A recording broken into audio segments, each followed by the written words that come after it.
Hi, this is Randy Finney with Right Side of the Chart, and this is a mid-session update for Friday, July 22nd, 2022. It's 12:28 p.m. Eastern Time as I'm starting the video, and we'll keep this one short. I like to, when possible, get some short videos out to you midday.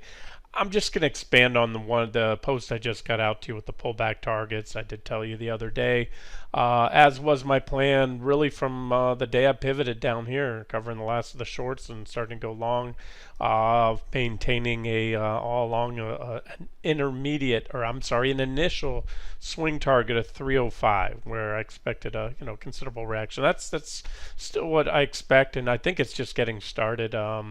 We'll see. So it's first time seems like in a while I haven't had immediate gratification. I sold the day we got up there, and it's been a couple days, and you can see we just ever so slightly took out the 305 level, marginal break above it, and I chalked that up to being what I call momentum fueled overshoot. Again, one of my many made up terms, just when you have a lot of velocity or upside momentum heading into a resistance level, it's more than common that you actually will overshoot it a little bit, just like a catcher speedball, fastball, 90 something mile an hour fastball hitting the catcher's glove. His glove is going to snap back and then come back forward towards the plate. That's the momentum there, and so far. So we'll see. But here's why I want to do the video. I just want to convey my thoughts. So I gave you the pullback targets today on Qs.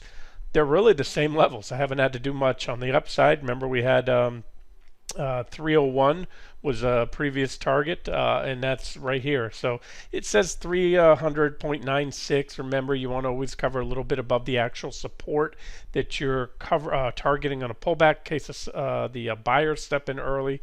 And then the next level there is 296.83. I might even pull that line down just a tad right now to tighten it up a little bit. So about 296.50.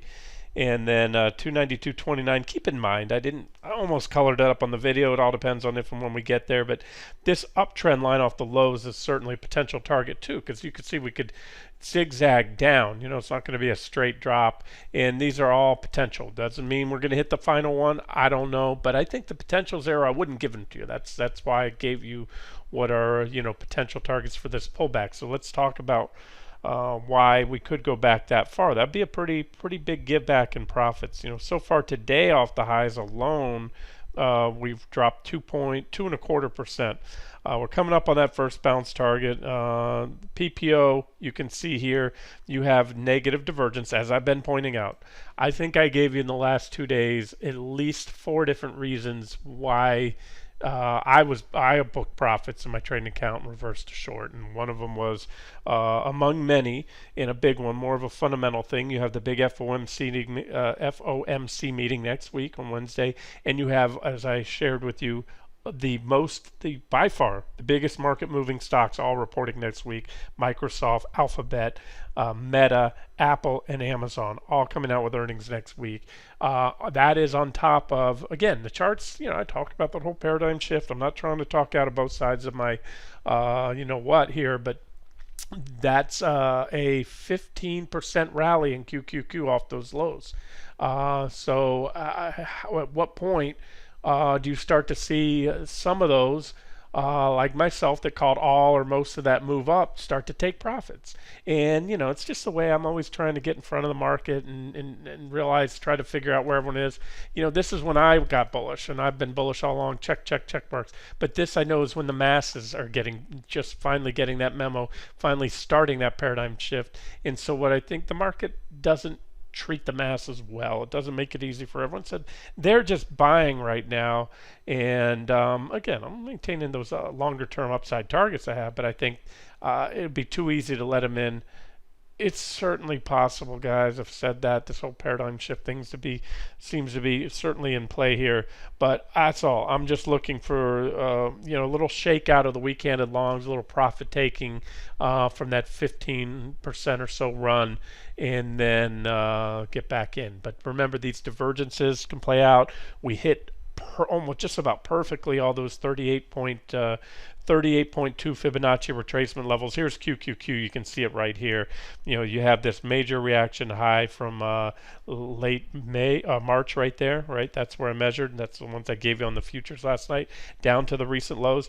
That is exactly, there it is, 38.2 percent tag, and it's not just the Qs. It's like I said, it's the S&P 500, the small caps, just about every index, and those are key Fibonacci retracement levels that traders will often step in and buy pullbacks to or sell rallies into, and so that's it. So it either pans out or not, like any other trade. So I just want to go over these levels. And again, my thoughts. Now let me show you, since Qs are my primary go-to index. Here's the a little closer up version. This is a I didn't give you this one. This is my 10-minute chart. I told you I often trade on the 5 and 10 minutes to kind of hone in on my entries and exits. And so here's the first place that I can see traders stepping in to game of bounce, and we just hit it right as I'm starting the video. 12, about 12,402, and you can see it's minor support right here. Below that is 12,357 right there, and then where I think we'll carry to, we'll get a little reflexive bounce. You usually almost do on the initial tag of these levels. So if you're an active trader, you trade it. If you're slinging 10, 20 contracts at NQ and you only get a quarter point, half a point, it's going to put thousands of dollars in your pocket. I don't have to tell you that if you're an NQ trader. And if you don't trade that big and you're trading one contract, couple contracts, or you're using MNQ, the mini, you're still, it's still worth your while. It's all relative, forget about dollar gains. But what I'm trying to say is, an active trader like myself, when you're just gaming 1% and 1% and 3/4% bounces off these levels, zigzagging on the way down, just like swing trading on the way up here, off the lows. I talk about it all the time. That's, it's kind of a term I call velocity.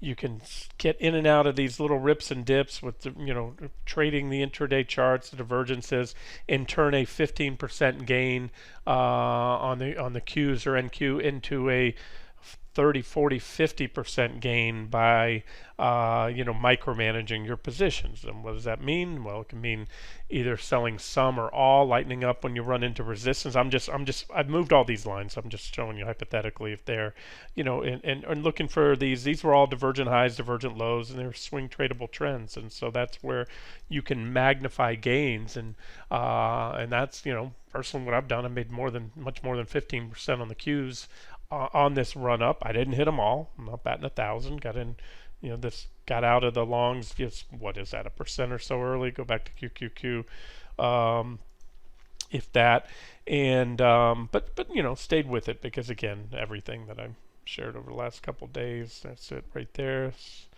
Took it out just shy of the 305 level, and we rallied up about another percent and about 1.3% or so. So that's minimal drawdown. That's fine by me. All right, that's that. You can see the levels there, and again on NQ, I gave you the little micro levels on the 10-minute chart there that you could look at. And then this is what I've given you on the 60-minute chart.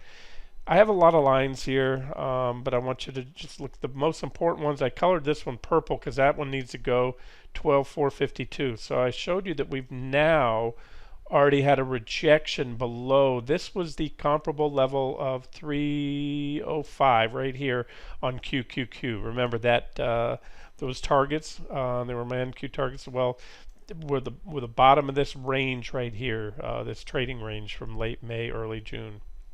And so QQQ, which to me is more important now and during the regular session, kind of give a higher weighting to the Qs, and of course you don't have the Qs in after hours or at least not over the around the clock like you have on the futures.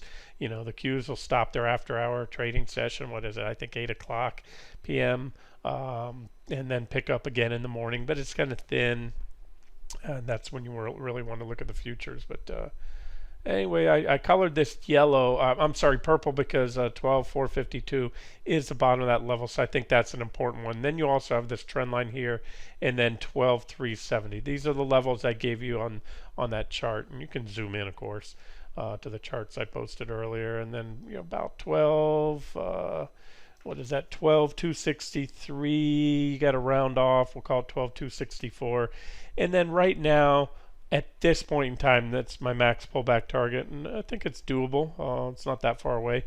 12,181 right there, and that would be a pretty good area that if and when we get there, that's quite likely where I'll be covering any of the shorts I still have if I'm still short, and or going long, depending on what the charts look like.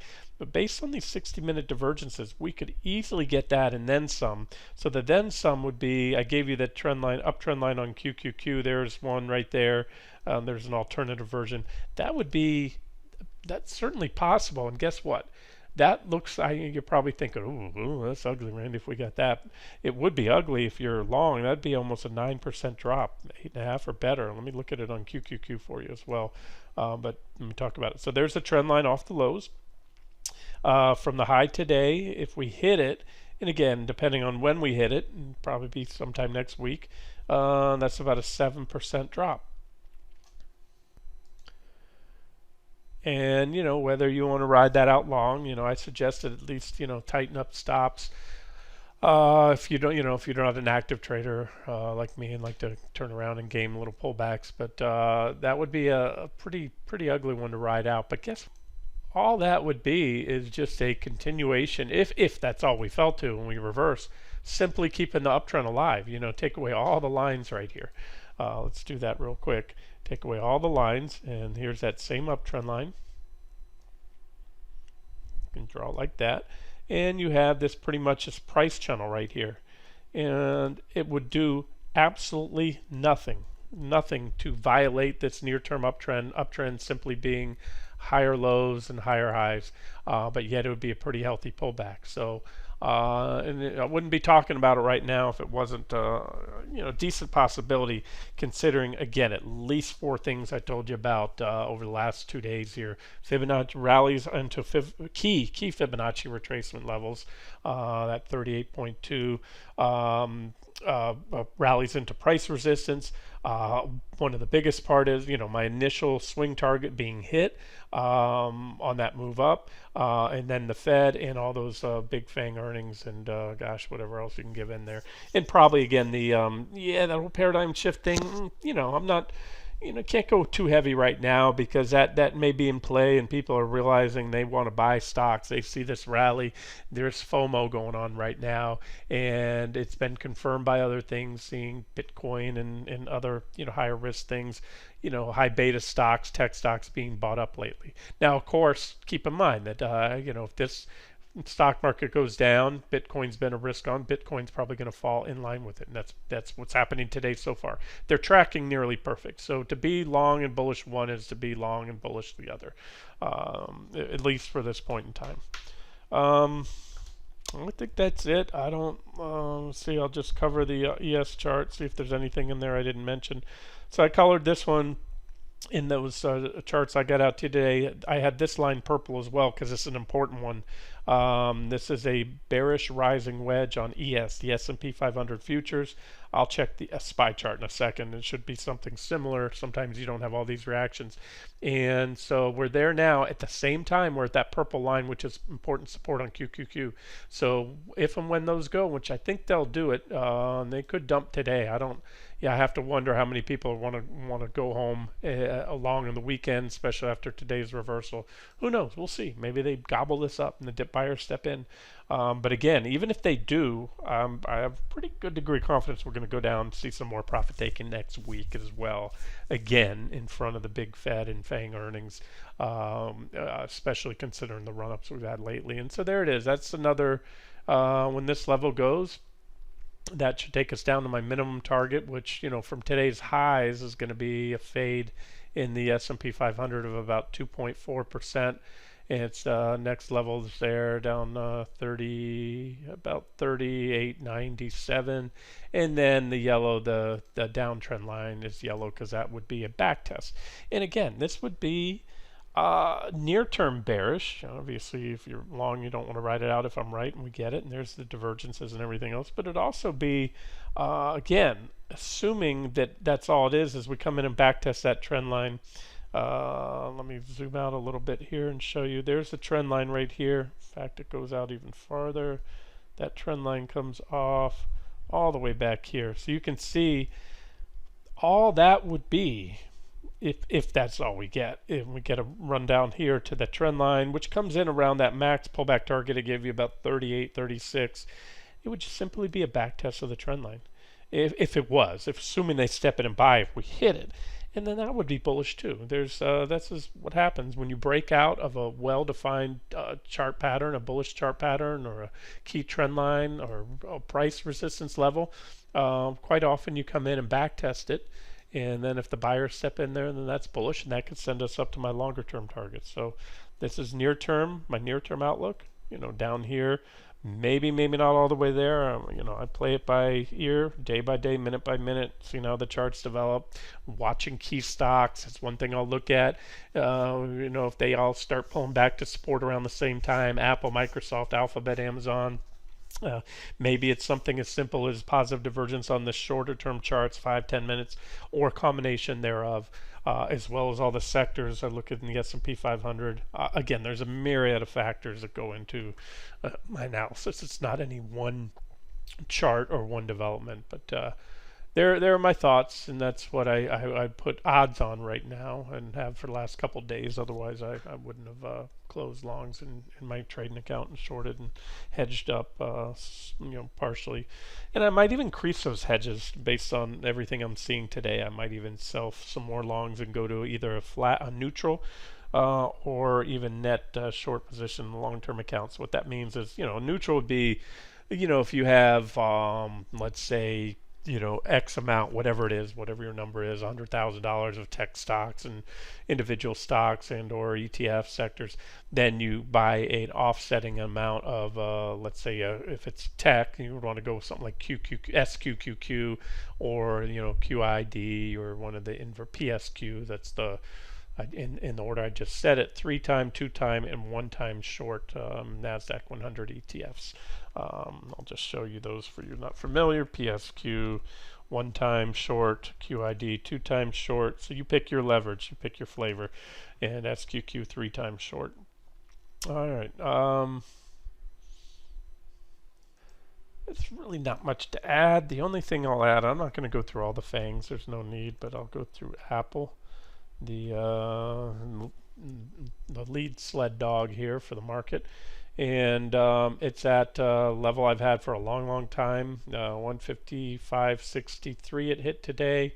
Overall, and this is one reason I've been long and bullish. We had a beautiful downtrend line taken out and a big positive divergent low on the daily time frame.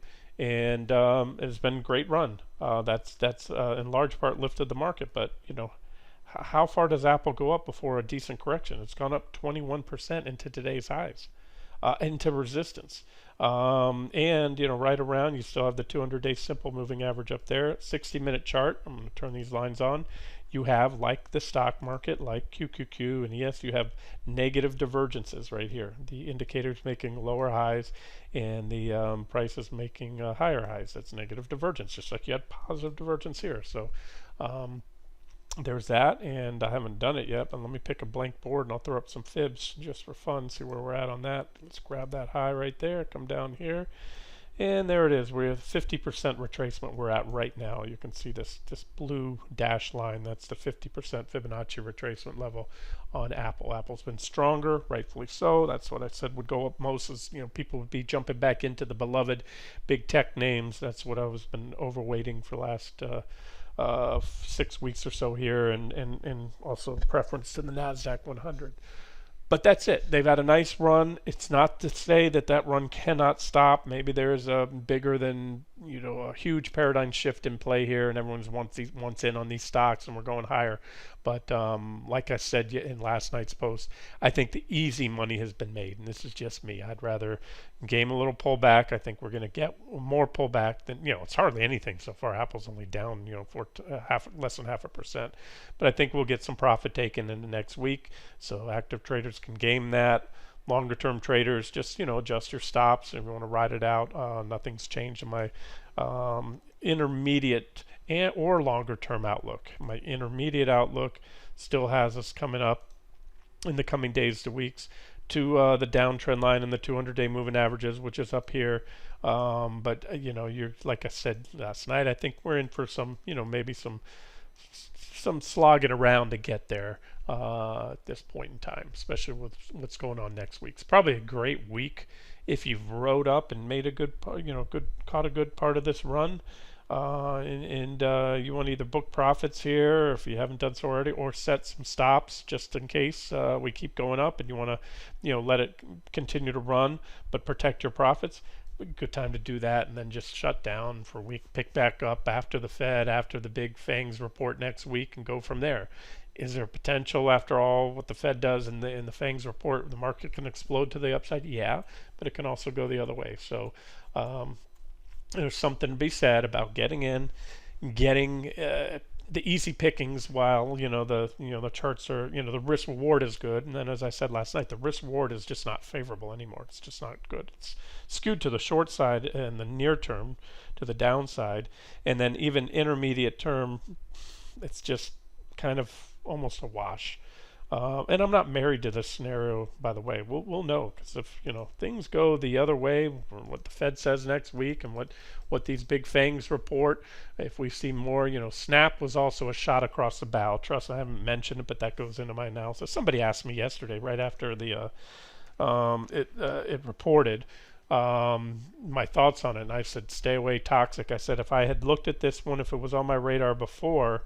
And I had lines, I always mark it up, but I hadn't followed this one or analyzed it in a while. I would not have taken this one off the lows, even though it was bullish on tech. Why? Because see the difference, all this, I told you what I liked was Apple and Meta. I know Meta's going down with Snap's earnings, but see Apple, Alphabet, or Amazon, Alphabet, just about all of them, they had nice divergent lows, bullish divergence. And here's Amazon, one of my favorites, still one of my holdings, up 23%, nice strong positive divergence. And see a stock like Snap, I would have passed on back then because you didn't have it, and you're going to have it now. You'll have it soon. And so what you can read, go back in there, was yesterday, one of the comment sections. I said, look, if it comes down to, maybe this isn't the board I marked up. Did I mark? No, I didn't even mark it up. I was just eyeballing. I just moved up the levels here. I'm going to take away all these other levels.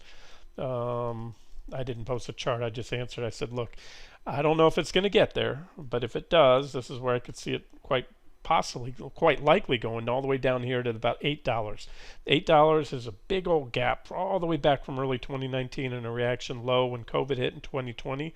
And if we get there, and that's where I would bet. I'm not betting it short. When I say I would bet the stock's going, sometimes I bet when I want to bet things, I bet it with my own money. I'll short it. Not in this case. I'm just saying the stock is toxic. I wouldn't touch it. That was my reply yesterday. But this is what I could see happening. More downside. Come on down there, work our way down to $8, and if that point you might have nice divergent low, and if the market is in a buy at that point, if I'm bullish the NASDAQ 100 and tech stocks in general, then I would be a buyer of Snap, but not right now. The stock, like I said last night, is toxic. In the point, the takeaway is that carried over because they do the online advertising. It's the online advertising space. Oh yeah, Meta. I keep typing in Facebook out of habit. That took its toll on Meta and Alphabet because they're in that sphere as well, unlike Apple and Amazon. So. All right, I promised you quick, and I didn't deliver quick. We're at 24, coming up on 24 minutes. I'll stop it here, get the video out to you guys, and then status quo and everything else. Like I said, gold and silver and all that looking good. Palladium, nice move up today, nice pop up. I took profits. I'll show you. Oh no, I'm not gonna, because then I get into different charts and I'll keep talking. Let me get this one out to you. But nothing else. The euro's holding up, still looking. I'm still bullish on the euro and the metals right now. Like I said, cryptos are probably gonna be under some pressure along with the stock market if I'm right, and we're gonna see some more downside in the next week. And that's it. I'll cover everything else that I need to in a video later today. This has been Randy Finney with the Right Side of the Chart. Have a good one.